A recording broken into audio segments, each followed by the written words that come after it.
So, hello everybody, and let's just start by checking everybody knows how to raise a hand.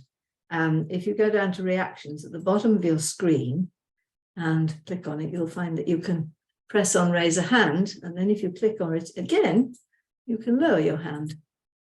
My mouse will work. Yep, there we go. No, I've just disappeared. What happened there? There we go. So just in case we start going onto two screens, and because if we do go onto two screens, then that will bring you onto my screen.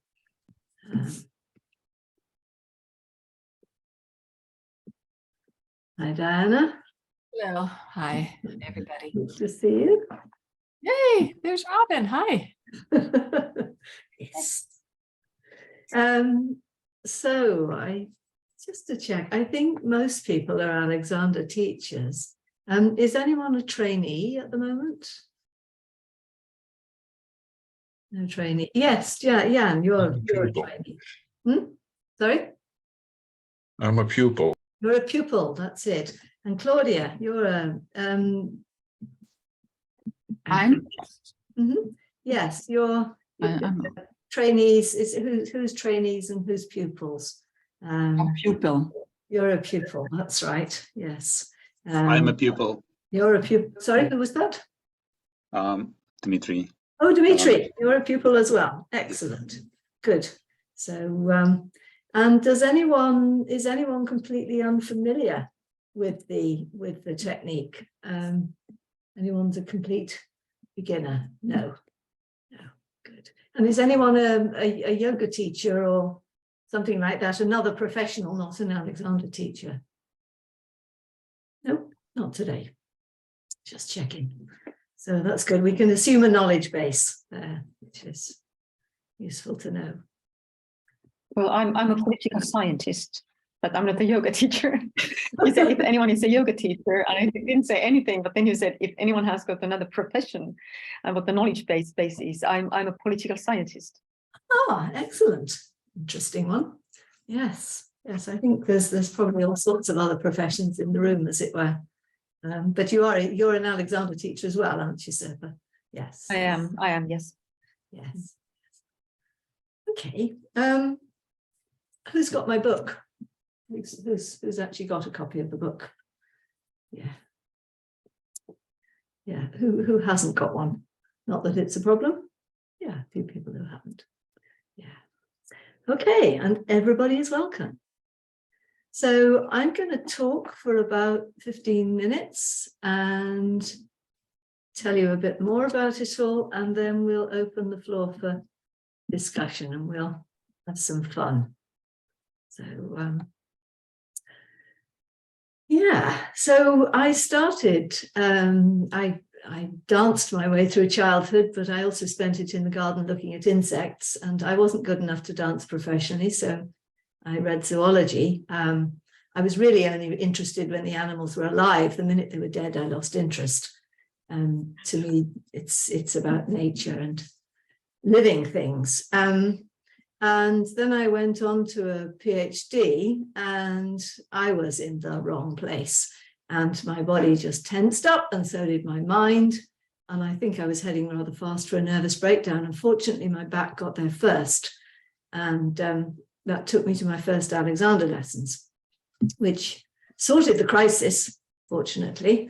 And they were lovely, gentle lessons. My first teachers were Carrington teachers, and nothing was asked of me except to sit in the chair, lie on the table, which was just fine with the state of overwhelm I was in at the time. But nothing much was asked by subsequent teachers either, which I'll talk more about. And anyway, I knew very quickly that I wanted to train, and it took a few years to find a school and get a place, long waiting lists in those days. And I went in the end to Misha Magidov's at St. Macdonald School. So I got both sides, and I loved it, loved the training. I put on 7 pounds of muscle on my back in the first term. You know, it's vigorous stuff, McDonald stuff, it's strong work. And, you know, by the end of the training, my back muscles rippled. And then I finished and built a practice very quickly, good practice. And within a few months, I was in trouble and I was falling apart. I couldn't handle what was going on and I didn't quite know why. I went back to my favorite teachers and they didn't seem to have any answers. And I realized I needed some new input. And I was in London in the, it was by then 1990. It was a choice of first generation teachers to go to. So I chose Miss Goldie, mainly because John Hunter had gone to her and he'd been the principal assistant in my training. And I'd really liked his work as being very different. So Goldie lost no time in telling me that I was a mess and that I knew nothing and that I was weak and my back was weak, which puzzled me because, like I say, my back muscles rippled. But she picked up the fixing in my back and she collapsed it. And I was back in a slump for the first time in 6 years, which was very throwing as I was teaching at the time. And she berated me that I knew nothing. But because I knew I was a mess, I was actually happy that she knew I was a mess. So that was okay. I just fended off the insults and heard that I was a mess. That I thought if she knows I'm a mess, she'll know what to do about it. And it felt like I was in safe hands. And she set about rebuilding me. Her first job was to bring me to quiet and to stop reacting. And in particular, to get me out of thinking into my body, mind in the brain. She kept saying, bring your mind to your brain and stay out of the way. And I learned really to get out of her own way. If I interfered, I got an earful. So I learned to stay out of her way. And so the lessons went on and we got to lesson 6 and she put her hands on me and she said, how many lessons have you had? And I said, 6, Miss Goldie. And she said, I don't know why you bother. You have not begun to think for yourself away from here. And she berated me all lesson for the fact that I wasn't thinking. And I was in tears. And part of my head was thinking I could walk away from this. And the other part of my head said, I'll show the old bat. So I went home that night and I stood in front of my kettle. I was going to make a cup of tea. And instead of just reaching for the kettle, I stopped. And I did what she asked of me, which is just to come to quiet and just see the kettle and not to feel into my body, not to try and organize my directions, not try and do anything, but just to come to this quiet place. And then from that quiet place to allow my hand and body to move. And something completely different happened that I had never experienced before. My hand moved by itself. It encountered the kettle. It made exactly the right amount of response to lift that kettle. I came into relationship with my kettle. I've been teaching that ever since. It was so very different. And I went back the next week already to tell her about it. She put hands on me. She already knew. She knew that I'd started to think. And I was in. And she explained to me over time that that was how Alexander discovered the technique, that we'd sort of turned it on its head with the modern technique, that we organize neck, free, head forward and up, back, lengthen and widen, and so on. And so we sort of know what's wanted, whereas Alexander would just see his kettle and be in this quiet relationship to his kettle. And as he moved, the head, neck, back relationship would demonstrate itself to him all over again. And one would discover how the body moved in that moment. And so I called that Alexander's discovery process, because I'd been asking from the beginning, how did Alexander discover it? He had no one to put hands on him. So the lessons carried on, and that wasn't the only difference, I realized. She was doing something very different biomechanically with me as well. She was putting these great strong stretches across my arms and just sort of twisting my shoulders forward and bringing my elbows far further forwards than anyone had ever done, and bringing a tone into my arms and really bringing me into a very different shape and a very different relationship and integrating me in rather than releasing me out. And that puzzled me, because again, in all the different teachers from the different lineages I'd worked with, nobody had done those sorts of things. So there was another very huge difference that I did not understand.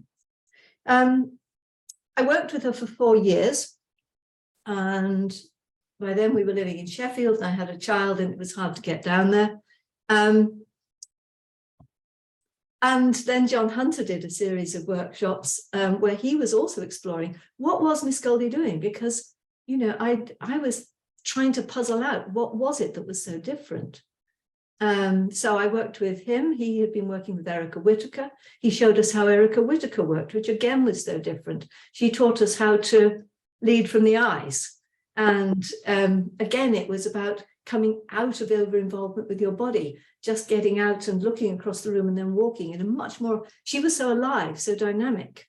It was again, and she showed us how Alexander put hands led through the eyes. Wow, that was different. So there were all these puzzles, and I started to explore, and it took me to all sorts of different avenues.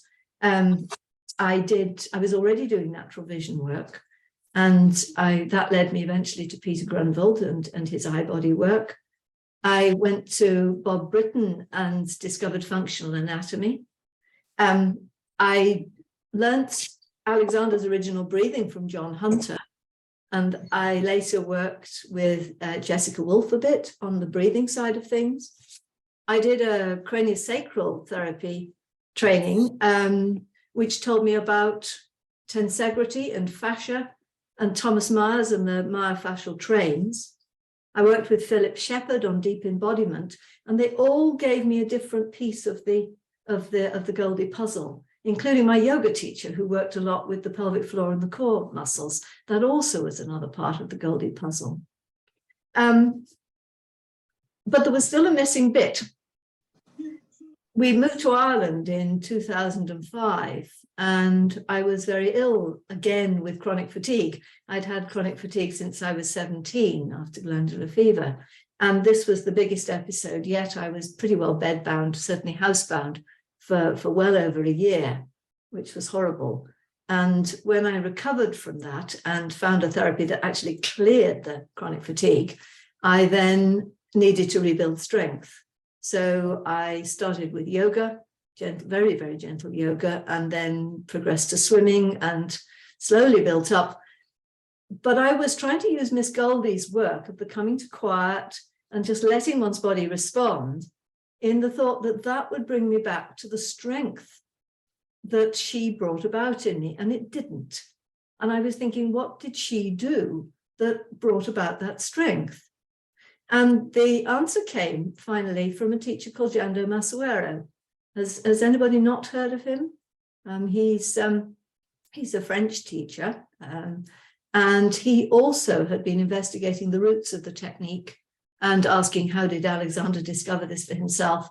And he'd got into looking at the Delsart link of what Delsart was doing and what his followers were doing. And he was looking at it in biomechanical terms. And he'd come up with some conclusions about how Alexander was able to give himself a pull to the elbow, because and take his own hands with all those pulls to the back of the chair, for instance, because he had to do that for himself. How did he do it? So Jando got some answers on that. And I took some a year of lessons with him online, which was a new experience.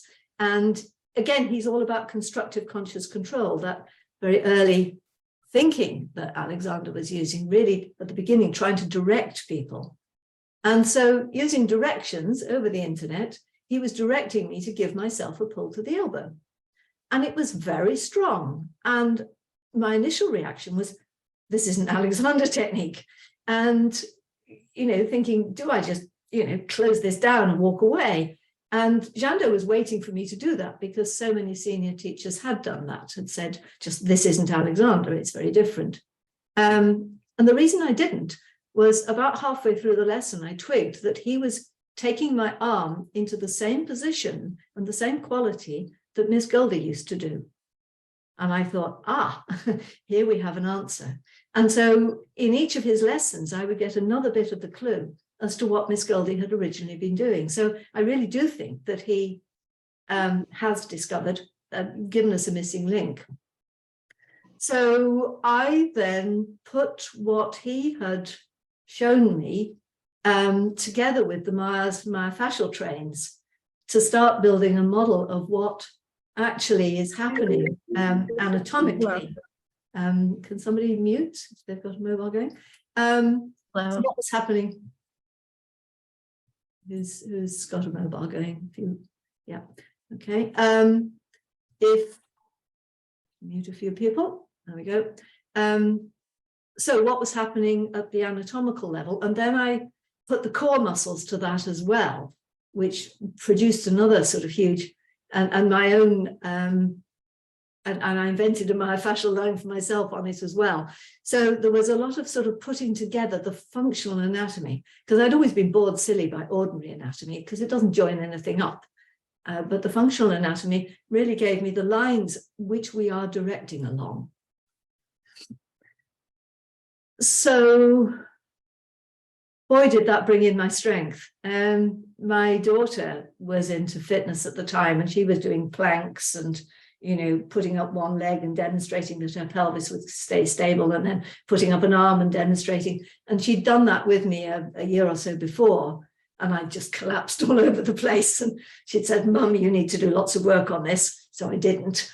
And within a couple of weeks of doing the Jando work, I could do all that stuff. It was just there. And that was amazing, that the muscles are just all there ready to come in if only one can, you know, connect up along these myofascial chains. So by then I was well into the process of writing the book and working with a set of local people here, and we were having great fun exploring all this. And some of them were, you know, quite elderly, and we were getting them doing planks and putting up an arm and a leg, and again all their muscles are just coming into play. It was very exciting. And so that middle part of the book we brainstormed with that group.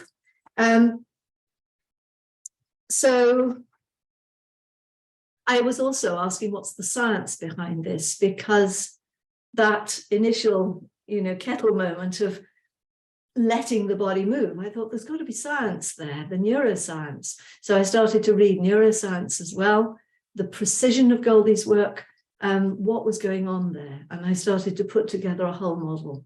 And what came, brainstorming it and thinking about it in the night and so on for literally years. And what came up was this idea of 12 fundamentals, that's what actually puts integrated movement together. Because most people who think about movement, they only think about the physical side of it. You've got, here's the myofascial chains, the physical fundamentals at top left in this crystal picture. So the myofascial chains are organizing the body with gravity or against external forces. They self-organize the body. But within that, you've got the fascial continuity that connects everything to everything, that gives us, I think, our baseline structure and the continuity of that. And then you've got the spiral arrangements of muscle linkages without which movement doesn't happen. And if you put all those three together, you get a functional body that morphs into movement, that will just move anywhere, any place. But as we know as Alexander teaches, that is not enough, because you also need the sensory input. And we need that connection to our external world, or we don't move: sight, hearing, touch, taste, smell. And we also need interoception, that our internal drives, our drive of hunger or thirst or a desire for a hug or a mate or sleep, those are what actually drive movement. And then we have proprioception, of course, it's the internal sense of the body. And when you put all those three together, what you have is that expanded field of awareness, spatial awareness of yourself and the environment together and what you're doing. And that still doesn't give you enough, because you also need consciousness. And in order to function optimally, you need a calm nervous system. If you're in a steaming rage, you're probably not moving optimally. You're probably all tight and so on. And we need embodiment. We need to be fully with our body so that the intelligence of the body comes into play. But at the same time, the paradox is that we need our consciousness to be separate from the body. So we need the mind in the brain, but yet we need to be fully aware of our intelligence, our body intelligence, and out of its way so that it can function. And it's that paradox very much that Goldie taught me. And when you put those three together, then you can make an embodied conscious choice. I want to pick up my coffee cup, for instance. You've got a focus of intent. And then you put those three together. You've got your spatial awareness, your focused intent, and your functional body. And you can then make an integrated movement to pick up your cup of coffee. And movement is in relationship with life, just as my kettle moment was in relationship to what I was doing, which was very different to how Misha, when I was training, used to show us how to answer a phone. And he would say, well, first you let your neck be free, and then you let your head go forward and up, and then you go into a lunge. And once you're nicely in the lunge, then you pick up the phone. There's no relationship with life there. So this is a very different way of envisaging the technique. And it's, after all, what a cat does when it pounces on a mouse, stalks a mouse. The whole action for the cat of stalking and then pouncing on the mouse is led by the sensing of the mouse. It doesn't do it out of nowhere. It always it's in relationship to something. And the neuroscience I'm reading, that's really coming to the fore. That's very much the modern way of thinking about movement. It's not something that's just internally driven. And Goldie and Whitaker were doing that, and we need it back again. So also, we don't just move from the primary control in the head. Primary control was one of Alexander's great discoveries, the head-neck balance and all that. But if you look at Tai Chi, they will tell you that movement is organized from the dantian, from the pelvic bowl, from the pelvic area. And footballers will tell you that their brains are in their feet. We can organize from a number of points. And so there's modern science there can talk us more about networking. Again, we're dealing with a whole body intelligence. Primary control this end is very important, but it's not the only one. And so in all this, it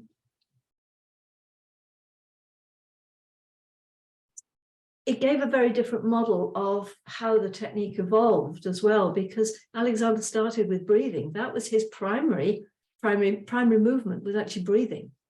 And so he was working with two centers and didn't realize it. I think he never defined that. He was working both with the breathing mechanism and with the primary control. Breathing is much, much, much, much, much more important within his work, I think, again, and certainly came down in the lineage I studied through. So we've all had different experiences, different parts of this. Some people got, things that other people didn't do. But the picture that very much came across to me from all the research was that the stuff that somehow slipped away from us that was being done early on, there was stuff that Alexander never defined. There was stuff that Alexander never quite got there, because he did say at the end of his life he was only 50% there. There was stuff that he was doing but didn't define. And I've tried to gather it all. There's probably more that I missed, but I tried to gather it all into one integrated framework. So that's an overall view of the book and how it evolved. So let me open the floor now to questions, and who would like to kick off? Let's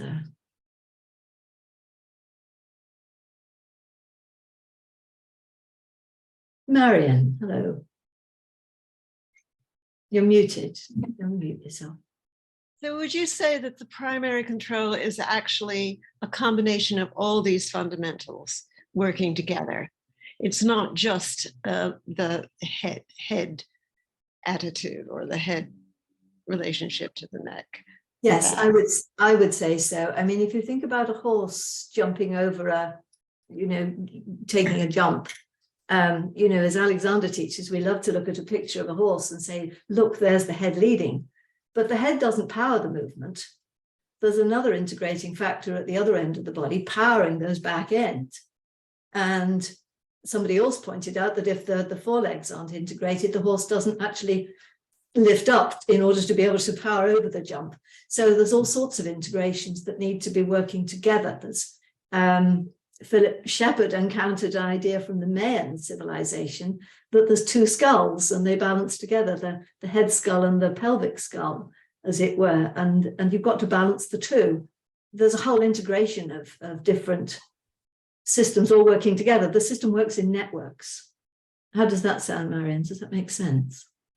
I just missed the system works in networks. Networks, that's right. So we've got, you know, I mean, I think this is quite new stuff, so we don't fully know, but, Right. you know, our old idea of the nervous system was that it was the brain did the thinking and then it passed the instructions down to the body, which obeyed. And that's not the modern understanding, is it? You know, 80% of the vagus nerve, for instance, the information's coming up, not down. Most of the information is coming up, and it's more like a business building where you've got the marketing department and the sales department and the engineering department and the, I don't know, whatever departments, and they're all busy organizing their own bit, but they're all networking together so that they coordinate and getting meetings together to make sure that we're all on the same page.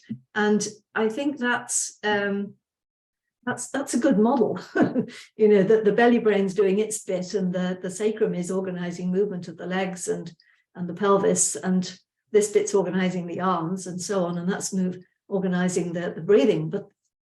And then there's this overall coordination of it. And that's not to say that this isn't really important, because it is, but it's not the only thing. Yeah. Thank you. Where does that fit in? Where does this fit into that network? Is it dominant in the network? Is it a dominant factor? Or, I mean, have we who studied Alexander technique, I mean, feel that sometimes we've made an overestimation of the importance of the head and neck, but it makes much more sense seeing it in this relationship of networking with the body. Important, but not dominant. Yes, I agree. I think, you know, that Alexandroid person who's a little bit sort of floaty, but doesn't quite have their body following. And I think that's the end result of that when that happens. You know, when we get these other parts of the body joining in in a much more integrated way, we get a movement that is powerful. And that's not a word we usually use in the technique because we're so busy non-doing. But actually, you know, Goldie and Carrington and MacDonald, they had power in their hands, and that wasn't powered by the neck. That was powered from the feet and from the buttocks and from the lower back and from the whole strength of the whole body coming through. So is this shocking? Because it turns things upside down for some people, I think. But who saw my post on the Facebook post about the critical stuff and the new stuff? So yeah, so in a sense, one of the good things that came out of those attacks was the query on the history, because there are actually errors in the book on the history. Because it was actually one of the bits I wrote first, because did anyone hear Jean de Masuera's podcasts with Robert Rickover, which were 7 years ago now, I think. And they were very exciting at the time, where he was giving his ideas about how the interaction of Delsarte and Alexander happened. A lot of which we now know is not quite right, but I was very excited at the time, and you know, I already had some other stuff going on about the early history. So I put it all in a chapter, and I was going to include that in the book. And the publisher, when I got talking to the publisher, she said, far too specialized, 2-page summary, please, only.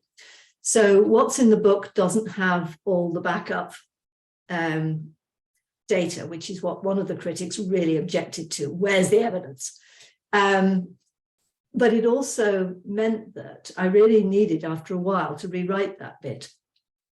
And the process of writing this book was quite intense, as you can imagine. And certainly the last year, I had a choice of prioritizing the history or the science. And I chose to prioritize the science and get that as absolutely spot on as I could, because I felt that was the more important of the two. And my idea was that once the book had gone to the publisher, I knew I had a year's grace because it would take about a year, they told me, to get it to print stage.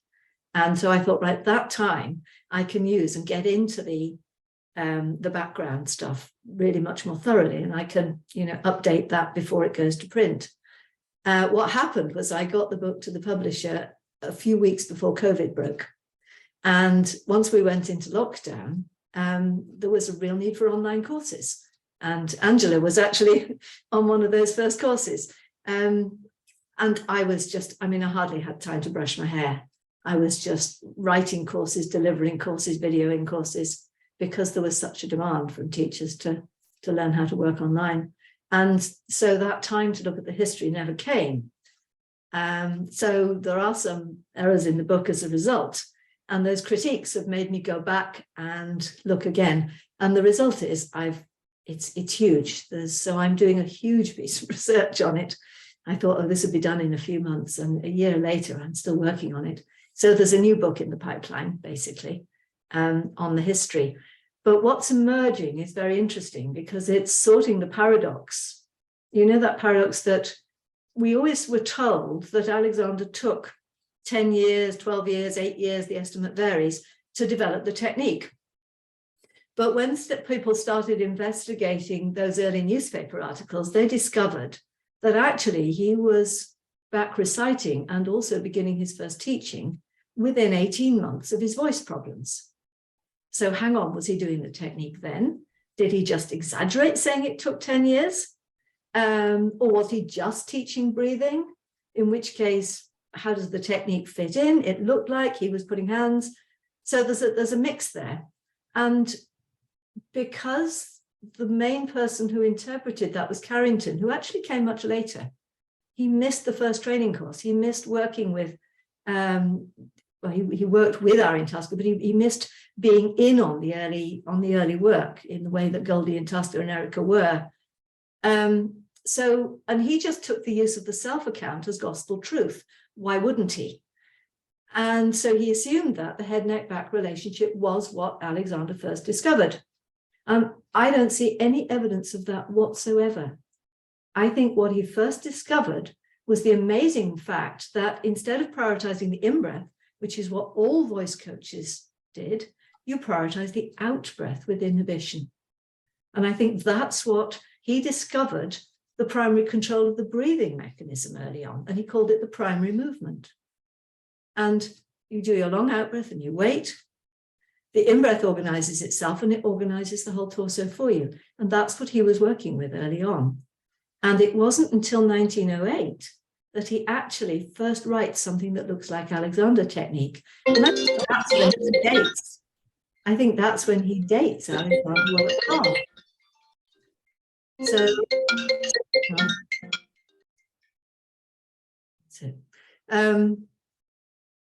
so I think there's, once he discovered Alexander work, as it were, he started to work more with the body, then he downplayed the breathing. So we sort of lost it over the years. But actually, it's a totally key part of the work. How does that sound? I mean, there's more history discoveries as well, but that's one of the key ones, I think, that I've found. Anyone like to comment on that?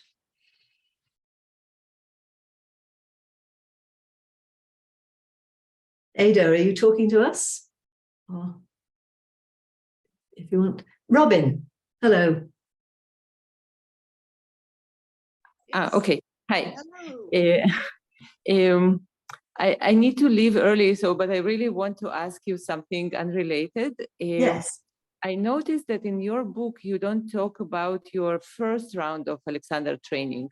I was very curious about that. Did you feel that something was missing in your first round of training, or did you have some criticism, or can you talk a little bit about that? You mean my training with Misha Magadon? Misha, yes, with McDonald, the McDonald trained Misha and the rest. Yes, and I didn't write about it because I don't want to come across as critical of the first training, of my first training, or any of my first teachers. That's why I didn't name names in the book, because, you know, there's no blame to anybody. You know, everybody was doing the best they can. And Misha was an incredible human being, and he had a lovely, powerful touch. But to me, in retrospect, there are things he didn't understand. I think, you know, he had a fixing across the middle of the back. There wasn't an integration between the torso and the legs. And I think that's quite common in a lot of the modern technique. We're not taught how to integrate through into the core, so that the back really comes together. McDonald worked with his legs way apart, and that means the legs are heavy. And then it has its own biomechanics, but it's not what Miss Goldie was doing, and I don't think it's what Alexander was doing. There's a different something else going on there that I think that I think McDonald developed because he had the spinal curvature problem as a child. You know the story, I presume, that his father took him along to Alexander when he was only 10 years old because he had a spinal curvature that would have killed him. And so for McDonald, going up was life. It was the most important thing to him, was going up. And so he worked with the feet well, right apart, because then you can get the back completely vertical and you can just go up and down vertically. And you can really get that up force going. And I think he developed up to a greater degree than anybody has probably ever done on the planet, which was phenomenal, but it's not what Alexander was doing. And then you put that with Carrington. Again, there's no criticism here, but Carrington had 2 broken hips. So a lot of his work, I think, is around the fact that he needed to free the hips all the time. He needed to lengthen the legs out of the hips. And so again, there's a lot of freedom around the hip joint, but not strength. And interestingly, Marjorie Barlow in her book criticizes Carrington people for having heavy legs, and Goldie criticized McDonald training to me for having heavy legs, and she wanted legs going up because she was after that integration, that we're not grounding our legs, we're integrating them into the body. And she showed me how to connect the legs with the body in a way that I think often hasn't come down to us. It doesn't say that nobody's got that, because, you know, we'll be always people who find these things. But I think in general, that's not come down. Again, I don't want to sound critical here. I'm just saying what I observed. Yeah, no, don't worry about that. You don't sound critical, but it's very interesting because you have more information than me, for sure. Mm-hmm. And you can compare the different approaches. And of course, I have my own opinion that I will not share here, but it's very interesting and enriching to hear what you were after. Thank you. Yes, yes. Robin. Well, the conversation you just had is so interesting, because when I first put my hand up, it had to do with the breathing. The fact that Alexander was known as the breathing man. And for me, the bit of Alexander's history that doesn't get discussed enough is the fact that FM was born prematurely. Yes. And he probably wouldn't have lived except his mother was a midwife.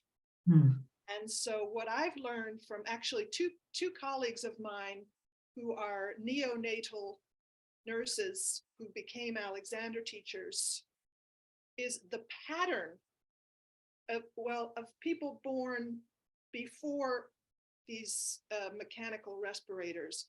The pattern of breathing of a premature infant is this. Yeah. Does that look familiar? Yes. Yes. So, yes. So, you know, in a way, it's just sheer luck that the man was born prematurely and had a passion for Shakespeare. Yes. So Yeah. I think that bit gets either overlooked or misunderstood because that pattern, I mean, talk about below the level of consciousness, that's your reptilian brain saying you have to breathe this way to survive. And so I just wanted to get that in there. Yes, thank you, Robin. And I've read, is it Jennifer's piece on that? I've read that, and I think it's spot on because, again, having now read all the works that Alexander quotes in his first articles, Hartley and Benke and Brown and Koffler, and they all say if you've got a voice problem, you have to start with breathing. And they give nice directions, but if there's of how to stop clavicular breathing, but if you have a really strong habit, you can't just step out of it. You have to come to this deep inhibitory place. And that's why I think that is where he started. That was his first big breakthrough, was that. And that changes everything. As anyone who's done that work, it changes the whole body to come to that level of calm and then let the in-breath. So yes, I think you're spot on there. Thank you. Claudia. Well, I would like you to tell a little bit more about the importance of going into history, because you know, it's not really clear to me if you are working from a point of you know, where you experience and really discover new things and you put them together. Why is it so important to kind of go into the whole history, or what is interesting about it? Well, I think the Alexander world can sometimes be, or the critical aspect of the Alexander world, let's qualify a bit, can be critical of add-ons. You know, and you know, there is let's draw from yoga, let's draw from Tai Chi, and I think it's interesting to find out what was at the root of what Alexander himself was doing, because you know, I think what has come down to us is only partly what Alexander was doing, and as a result, it's lost strength. Miss Goldie would tell me all the time that, you know, these modern teachers, they don't have strong backs, they have weak backs. It's like, hang on, what are you saying here? And then I found exactly the same thing in Marjorie Barlow. Now, what does that actually mean in real terms? And I think when one goes back into the history and sees that, again, the breathing work that happened to start with, and there's a lovely quote, I think, in The Philosopher's Stone, where one of the people writing the diary says, you know, I'm told to breathe to strengthen my back. And then also the early work was more from the feet up. If you read Man's Supreme Inheritance, it's more from the feet up. If we only work from the head down and don't also work from the feet up, then what are we losing? We're losing the support of the body. You know, there's a part in MSI in that first book where he says, if anything is wrong with the neck, don't look to the neck, look to the rest of the body, look to the support from the feet. And it's like, wow, that's a volte-face. And of course, they're both true. So it's what I'm trying to do by going back into the history is rescue all the bits we've been lost and bring them back up so that we can talk to each other better. Because I think, you know, the fragmentation that's happened, you know, the Barstow people have gone off doing activity-led work, and the McDonald people are busy powering up and down and so on. I'm exaggerating here, but you know, there's been this fragmentation that's happened that we've tried to put back together. But I think we can't fully put it back together unless we actually know the foundation it stands on. Okay. And that really is what I'm about. Does that add up to something, Claudia? That makes sense. That helps. Yeah. Because it just could look like rooting in the past for the sake of rooting in the past, but I think it's more than that. Yeah. Anyone else want to comment on any of this.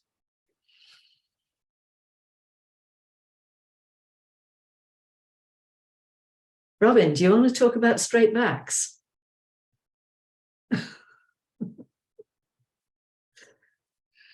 Well, now that you've put me on the spot. Robin wrote a lovely review of my book and then asked a key question. There was one paragraph that was like, well, not quite that right. Well, the review that Penelope's talking about was in the TI publication called The Exchange. And I haven't got the review in front of me, so I don't quite remember exactly what I said, but for me, working through Penelope's book, some of the Jean Doe material just, well, number one, I was sort of working under a deadline. And so I wanted to give justice, you know, doing the various exercises. But so I just was so put off by the lack of lumbar curve, and then the sternum being vertical. Just, it practically gave me a brain aneurysm. So I just, for the sake of doing justice to the parts of the book that I found excellent, I think I said something about, I'm choosing not to pick up this cup of tea. Yeah. Yeah. Which is, and I'm not on social media, so I just, you know, I just heard from Penelope that she's been receiving some pretty severe criticism, which, knowing the Alexander community, is not too surprising, but but I really, it just does not work for me.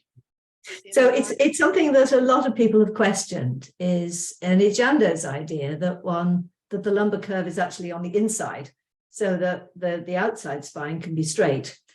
But again, I think one of the things that's that's emerged for me as I've worked on from the way I wrote the book is just the fact that this body is never actually static in any way.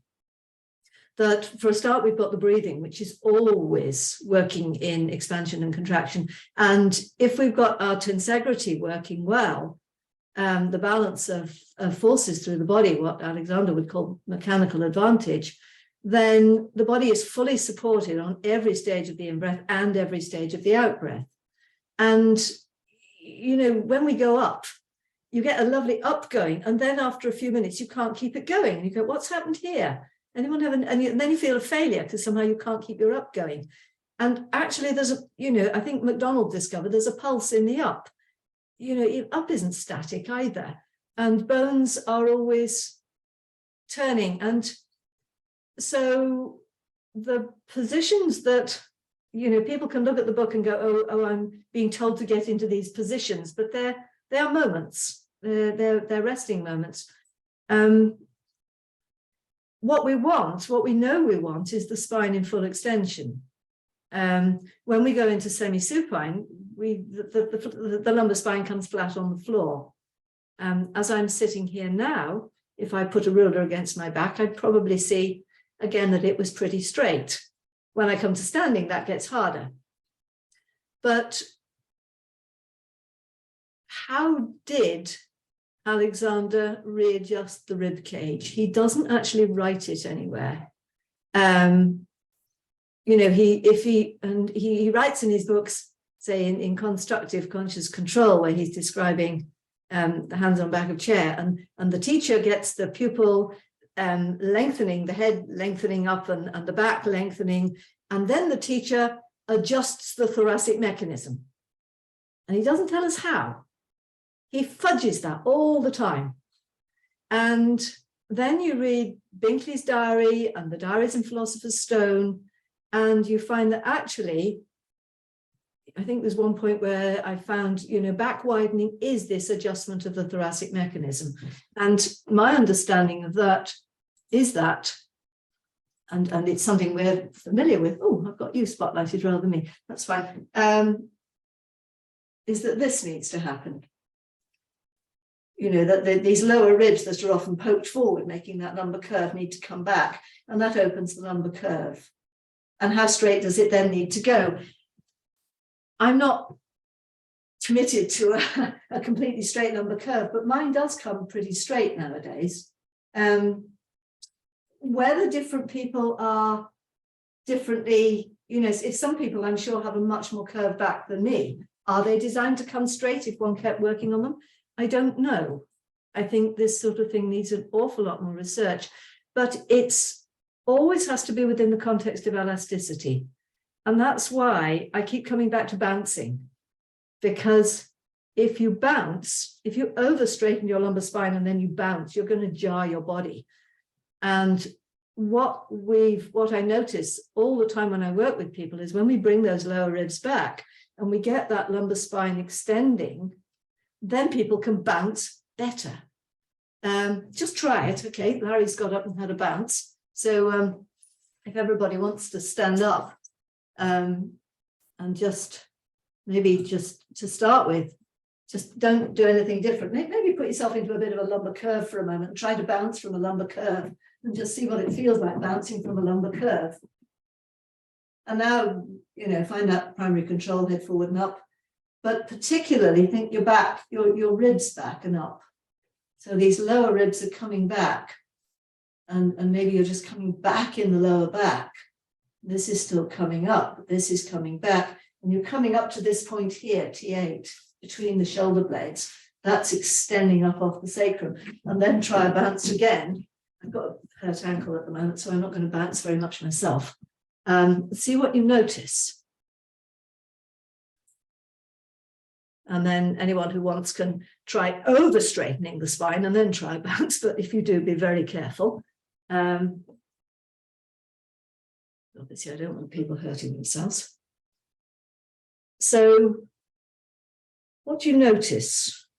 Is there a difference when we bring that lumbar spine straighter? Robin, do you have an opinion? Sorry to put you on the spot again. Well, I have many opinions. Well, you know, it's always a question of where are you coming from?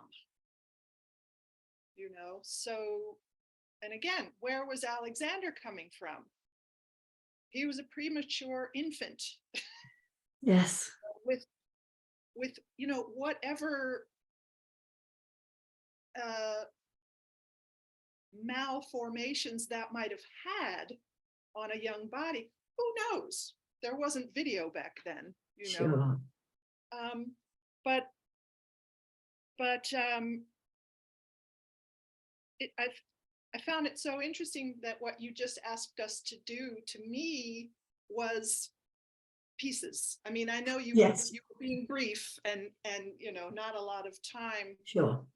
Yeah, and it's not how, if we had an hour, that's not how I would teach that, obviously. I understand. So my apologies for that. Yeah. But within those constraints, did you notice a difference on your body?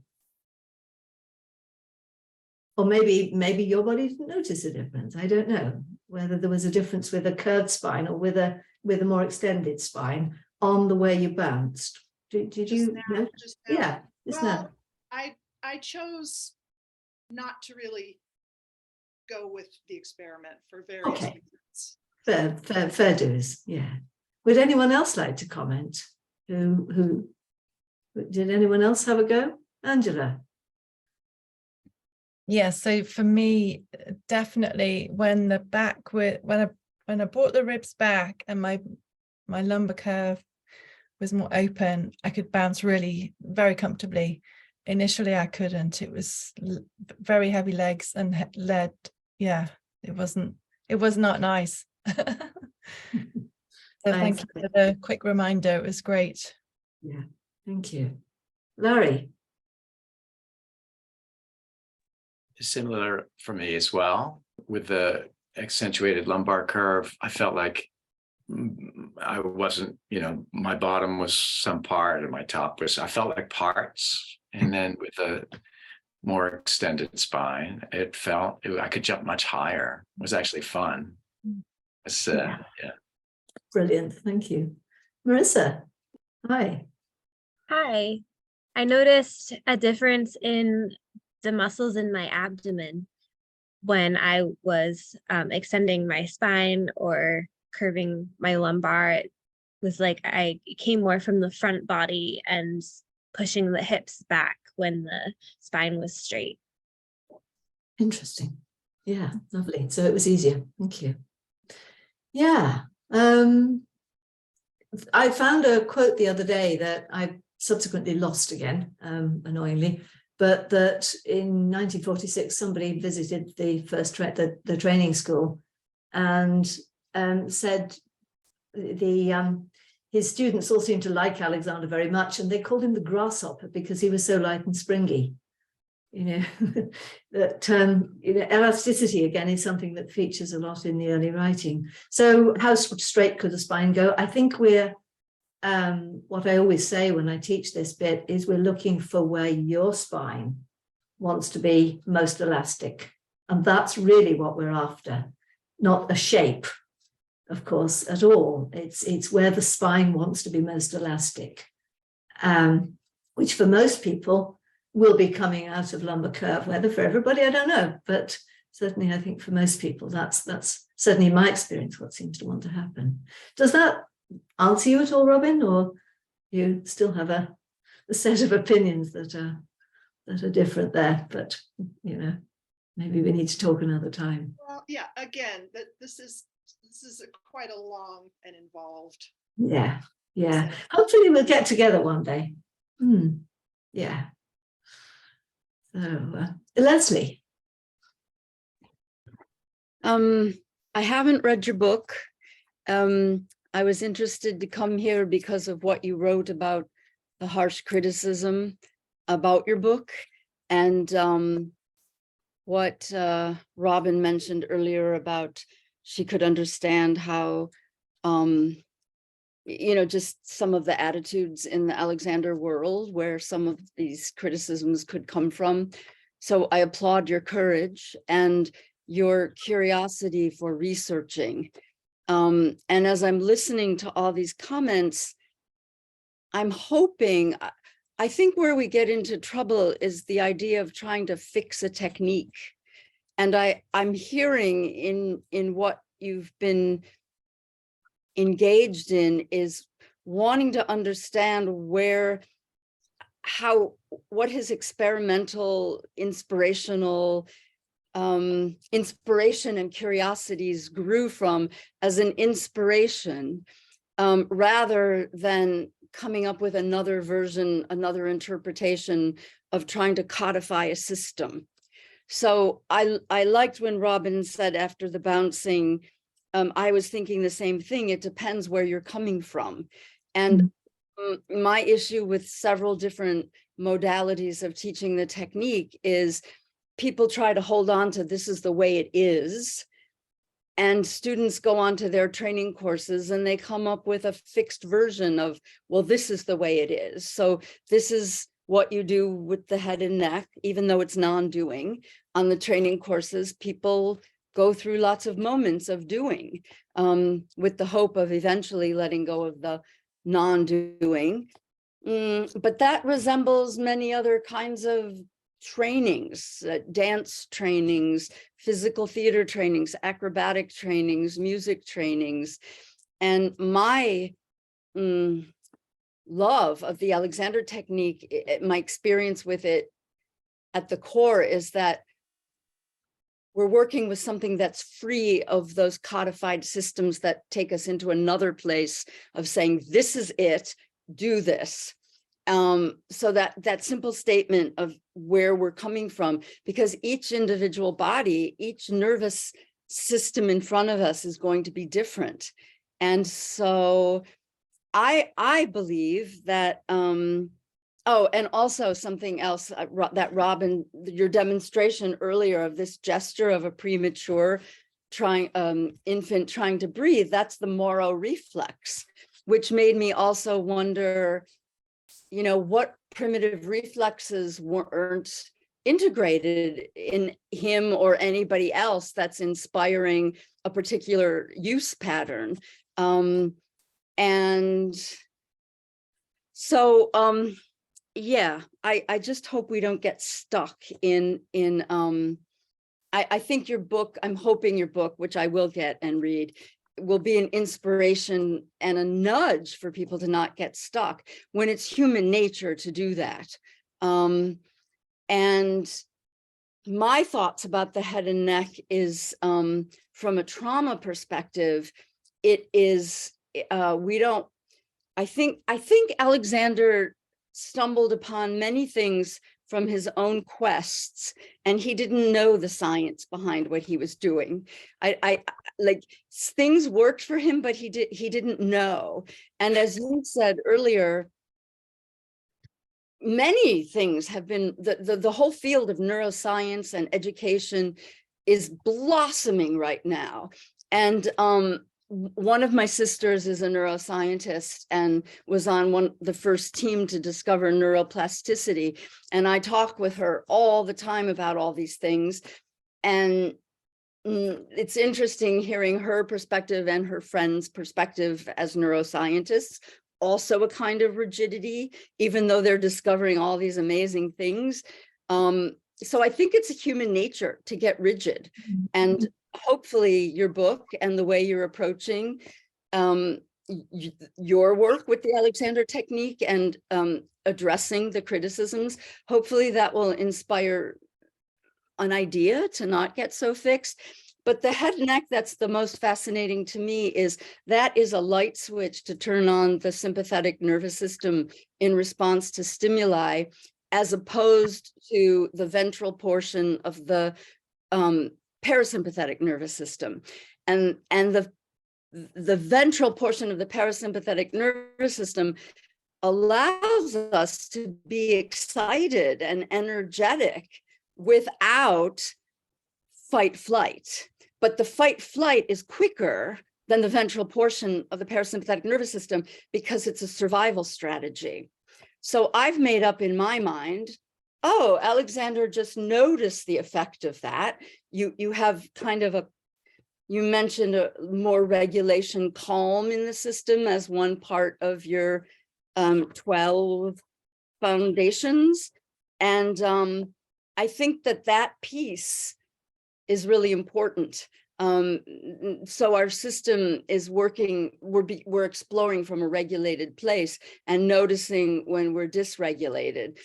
And I think another really important thing that you're mentioning is the integration of all parts and not the separation that several people mentioned they noticed when they were bouncing. So all to say, thank you so much. And I'm fascinated with everything else I'm hearing everyone else speak. And I'm passionate about science as well. And so I'm glad you're bringing that in. Yeah, I've spoken a lot, but thank you. Thank you, Leslie. That's really interesting. And it'd be great if we had time to go through a little integration game, actually. But and for those who are okay for time, we can do that. But before we go there, I think, do you mind if I just pause you, Lily, a moment?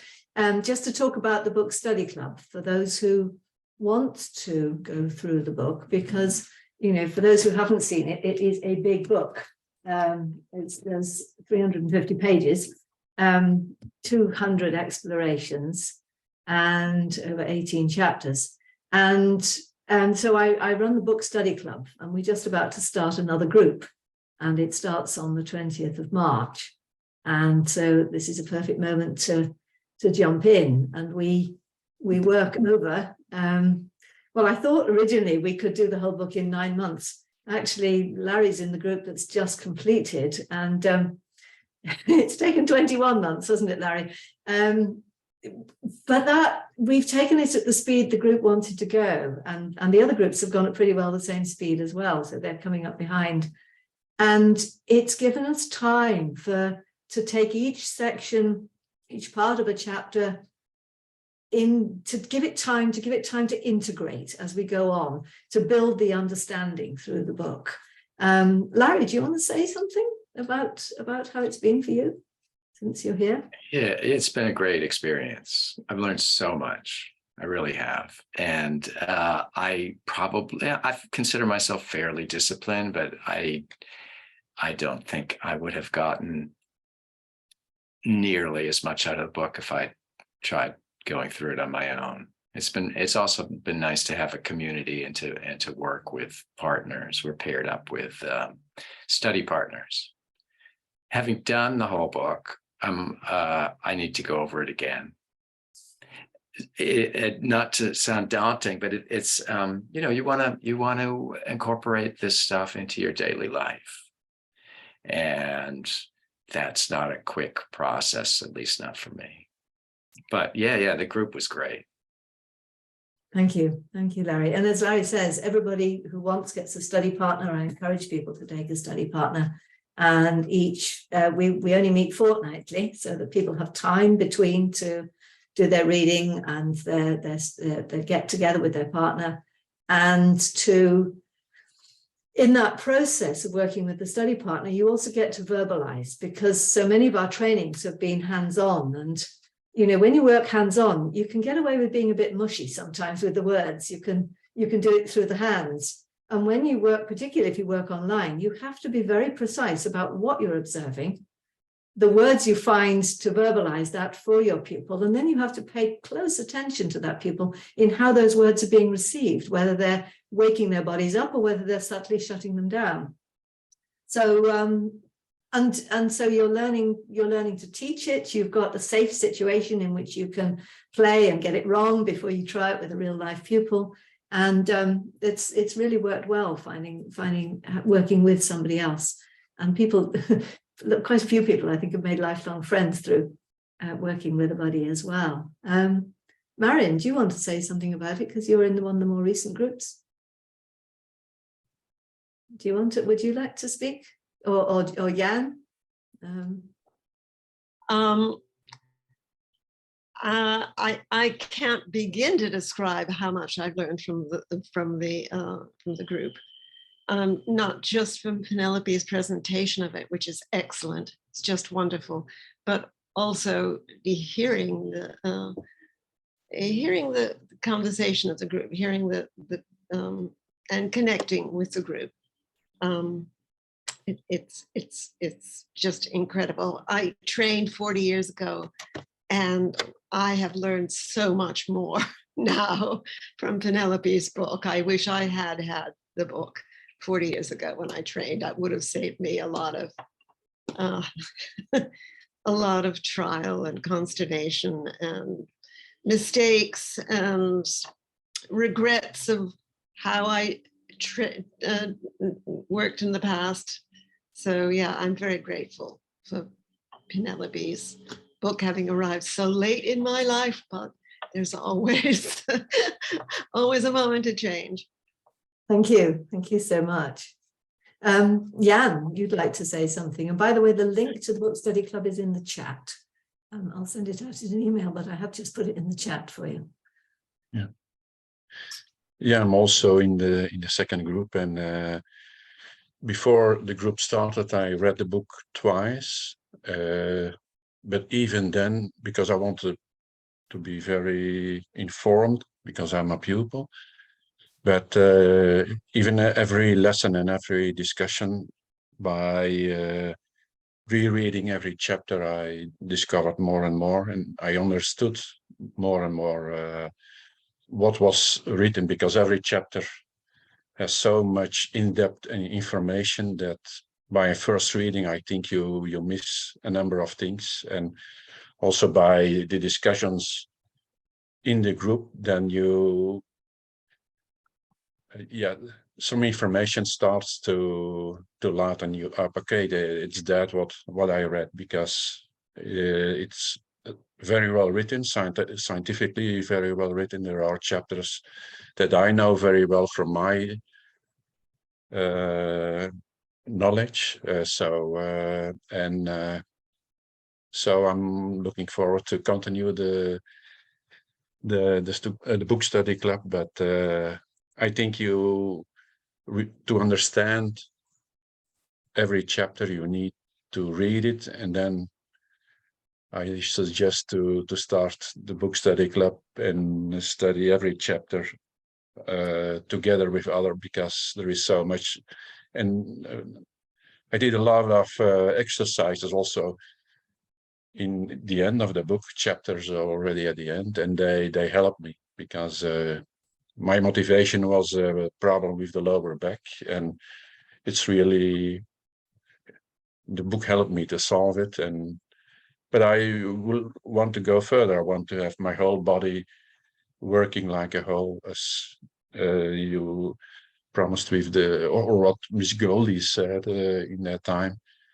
And also I read a number of other books, also The Use of the Self.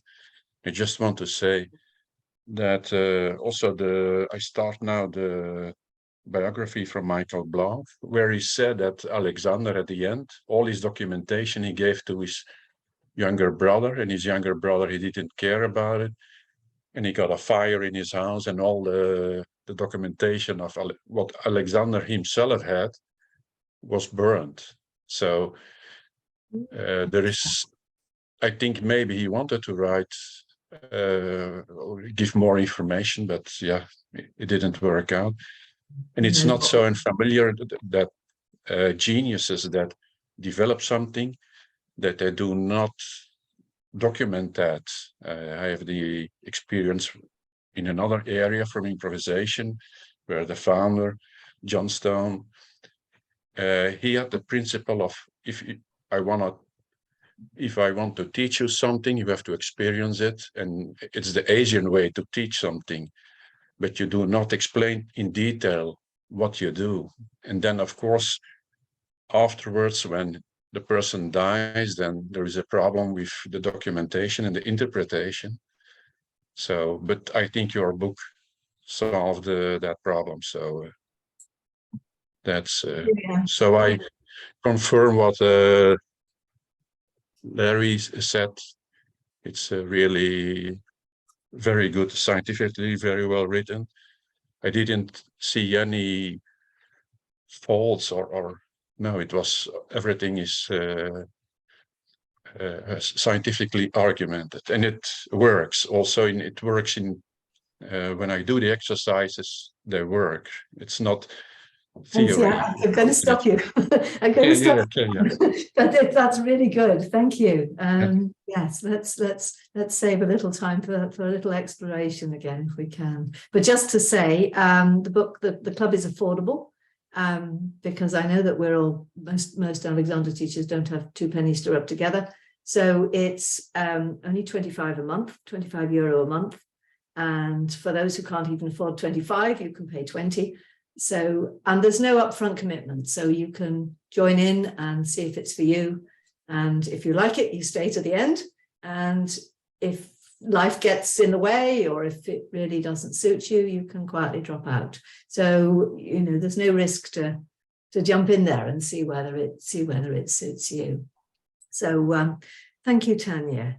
So does anyone want to know a bit more about the Book Study Club, or shall I? When do you meet? Oh, yes, thank you. Yes, starts on Monday the 20th, and the meetings are at 5 o'clock UK time. And so, and fortnightly, so every 2 weeks from 20th of March. And there's always people who can't manage that time. There's always quite a few people who follow along from the recordings, because every session is recorded. You still have your study buddy, and you can email me anytime you like with queries. And I can either answer personally, or I'll answer within the group in the next seminar. And so there's a lot of people who I've never seen that have just done it all behind the scenes. And one can, you know, people come to some and not others, and so on. And that also means that people can take it at their own speed. Like there's a couple of dyslexics who need actually to take it much slower for their reading brains, and they're just working quietly at their speed, which is lovely. So it's very flexible. And how long is each meeting? 90 minutes. Yeah. Except I Thank was, you. yes. And yeah. So any other questions about that? Shall we do a little exploration, those who are left? Yeah. So it's an integration, it's an inhibition experiment. And I want you just to lift one shoulder and then think to yourself, I can do less with my shoulder, and let it release. So release your shoulder. I can do less with my shoulder to let it release. Okay. And now I want you to lift your shoulder again, and you're going to think, I can do less with my shoulder, or whatever your sentence would be. Thank you, Jan. But this time you're not going to let it release. You're going to just keep thinking again and again, I can do less with my shoulder. I can do less with my shoulder. I can do less with my shoulder. And just let the system itself sort out the shoulder. I can do less with my shoulder. I can do less with my shoulder. I can do less with my shoulder. And notice what happens. I can do less with my shoulder. I can do less with my shoulder. I can do less with my shoulder. I can do less with my shoulder. I can do less with my shoulder. I can do less with my shoulder. I can do less with my shoulder. Yes. Okay, would anyone like to comment on what the difference was between the first time and the second time?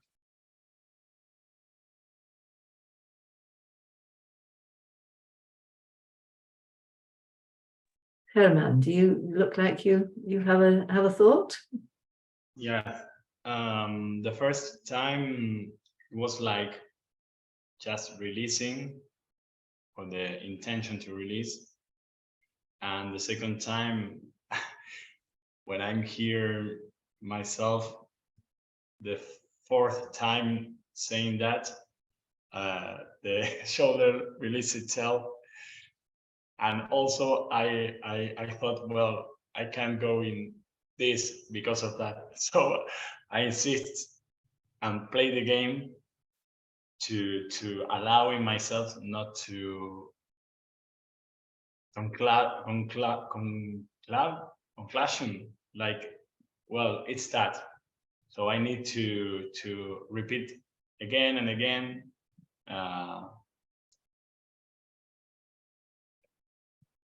And what's the sense by the time you've done that? What's the sense in the shoulder? Is it the same as it was when you just released, or is it? No. It was different. It was different and easier. Easier, yeah. Yeah. And it felt like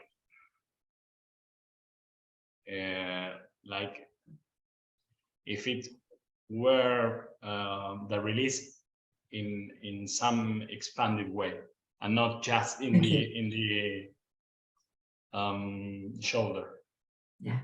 Yeah, absolutely. Thank you, Anita, by the way. Leslie, let's hear from, and then Larry, I know you want. I think Larry had his hand up before me. Yeah. Don't worry. Go ahead, Leslie, for a moment. Okay, well, this was really funny and great for me because I used to be a circus acrobat, and I'm aging, and I lost my handstand. So I'm engaged strongly in training to refine my handstand. And when I raised and lowered my arm at first, I just felt not much engagement with the rest of me. And then when I raised my shoulder and stayed with, I can do less with my shoulder, more of the musculature of the shoulder girdle and my back came engaged in the way that when I'm training or I'm upside down, all of that becomes engaged. And I love that feeling, but then I lose it sometimes in my life, and I get lazy with my habits of not having so much support. So I wasn't trying to engage those muscles, but they engaged themselves. And it was fantastic for me. Like, I'm going to train after this call here. And I think I'll go into my training differently because I know that they can engage without me, with release rather than the active engagement. So it was great. Thank you. Yeah, I mean, this is Miss Goldie, as it were. David, do you want to speak to this as well? Well, what a great little experiment, because Thank you, Robin. we're saying and remembering and feeling that I can do less and less and less and less, and not just with my shoulder, but with my other parts, you know, throughout the whole system. So it's like a, I know I was going to use the word climax, but it's sort of like the opposite of a climax, because just the relationship between the thought, like that, I can do less, I can do less, means I'm actually doing less, and the effect is welcome and very, very, very interesting. Thank you. Yeah. What we've also just demonstrated is the difference between the two sorts of inhibition, because we tend to think of inhibition in a stop-start way, like traffic lights. I'll do it, no, I won't. I'll do it, no, I won't. I'll do it, no, I won't. My shoulders up, I'll let it down. My shoulders up, I'll let it down. And Goldie took one into a different way of doing inhibition that I've now named tonic inhibition. And after talking to Tim Cacciatore, he said, it's a state of inhibition rather than a process. The stop-start is a process. This is a state where we come into this quiet, waiting state where we're giving instruction, but the nervous system then sorts out what the body needs. And the result is more presence, and presence and tone are like this. You can't have presence without tone, and you can't have tone without presence. And one of the things she said to me was, there is no switching off, because I thought I was releasing my shoulder, and she said, no, you're collapsing your shoulder. She wanted me to have more tone in my shoulder. It was shocking at the time. And yes, I'm also trying to do handstands. Well, I'm actually working on arm stands at the moment. I've got the headstand off pat, now I'm on the arm stands. And I'm starting to find my balance, but it takes a lot more tone in the system. I realized I was like a bendy willow, and no wonder I always fell over. It needs more tone in order to stabilize in it. Funny that. So yeah, I'm making loads of upside down experiments. Fellow traveler. So yeah, this is another profound way in which Miss Goldie's concept of come to quiet and the spatial awareness, we haven't particularly talked about that it takes to bring that about, then feeds into the integration of the physical body and into the sort of thing we were then talking to Robin about the more expanded back. So it all is a weave. It's all a weave, and we need all of it, because like Leslie said, everybody comes out with, well, this is my coding of the technique, this is my coding. And I think we all need the whole picture so that we don't get stuck in the bits. Anyone like to comment to that? Or last questions and comments? Well, what you began with and what we're sort of coming to is this coming to quiet that you've spoken about, and wonder about degrees of quiet, and really what is it opening? Is quietness opening myself and myself to myself and myself to others, and but it doesn't feel like a static thing. It feels more lively, like tone, for instance, the mystery of tone and sound and vibration.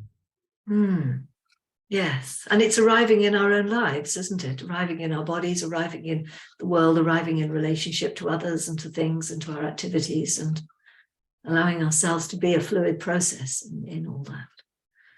Yeah, thank you. And music, you're sort of, playing on the words tone and tone there, I think, because music is part of the right brain as well. It's part of this temporal flow, which is what we want, rather than a staccato. I'll do this and then this and then this and then this, which has contraction in it. So there's, yeah. Okay. So Marion. Well, you are asking us to pay some attention to sensory feedback. Yeah. To really cultivate that tone, or to cultivate, or to understand the variations of tone, the variations of inhibition, the variations of the state of inhibition. So what can you respond to that? Because a lot of us get confused about not feeling. Yes. Not feeling.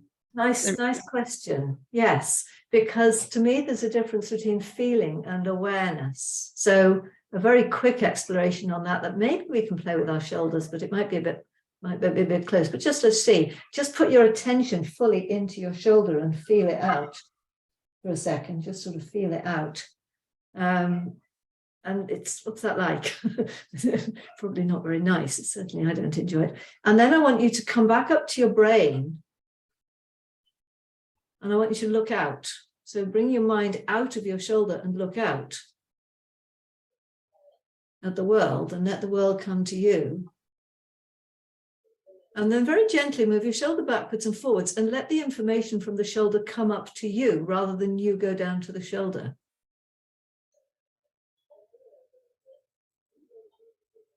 And what's the difference if you let the information from the shoulder come up to you rather than you go down to the shoulder?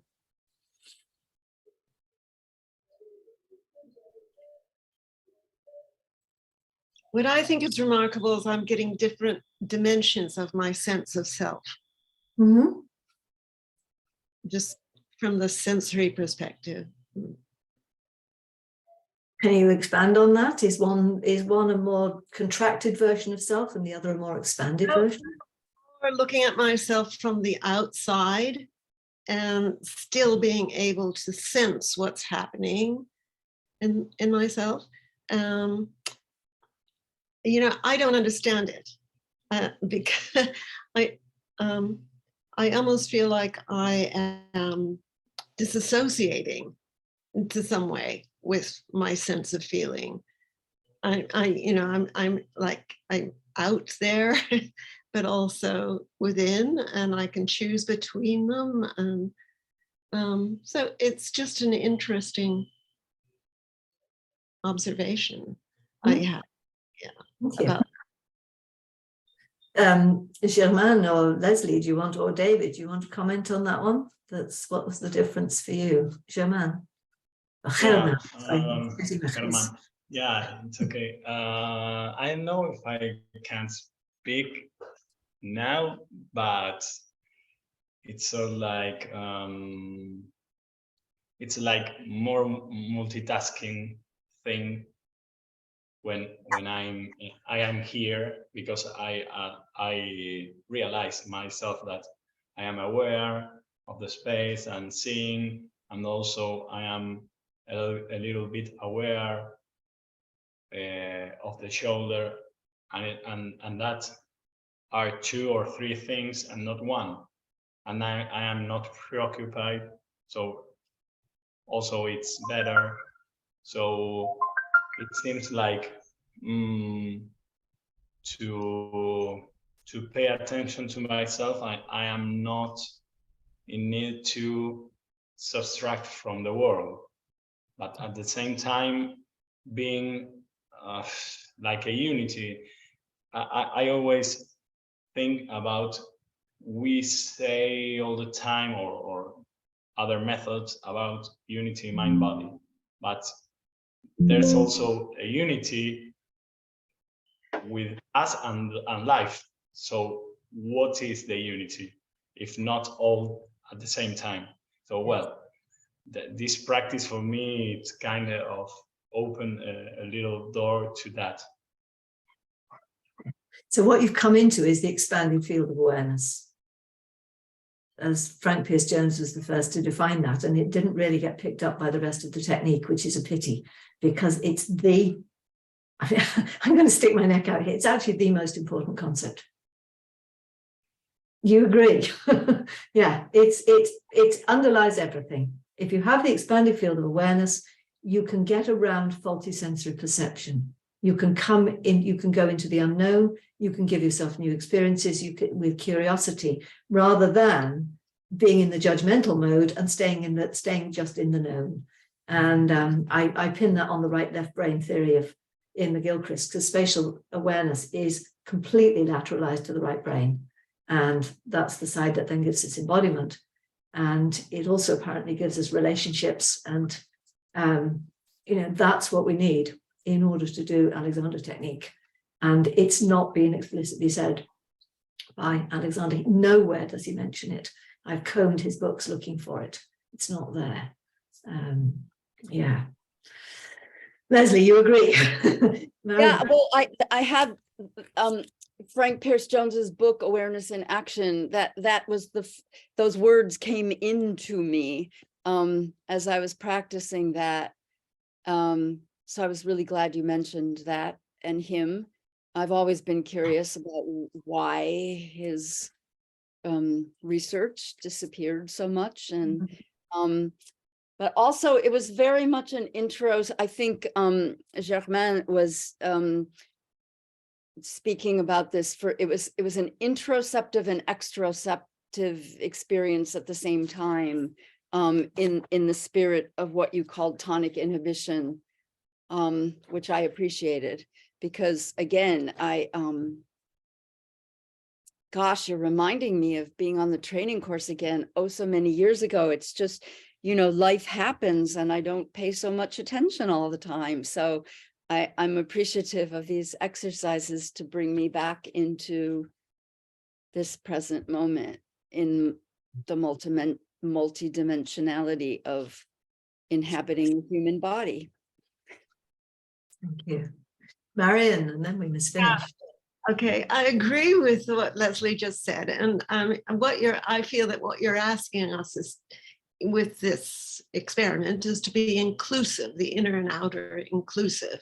There are different degrees, there are segmented degrees. I mean, I can go into the outer, I can go into the inner, in different spatial relationships and things that it's all possible to happen, but to the process, maybe, I don't know, the process being inclusive and the process of oneness, mind and body oneness. I think that's what inhibition is. Mind, body, and environment. Yes. It's, we as Clement said, we only have left with the mind and body, but it isn't it? We are in relationship to our environment all the time. Yeah.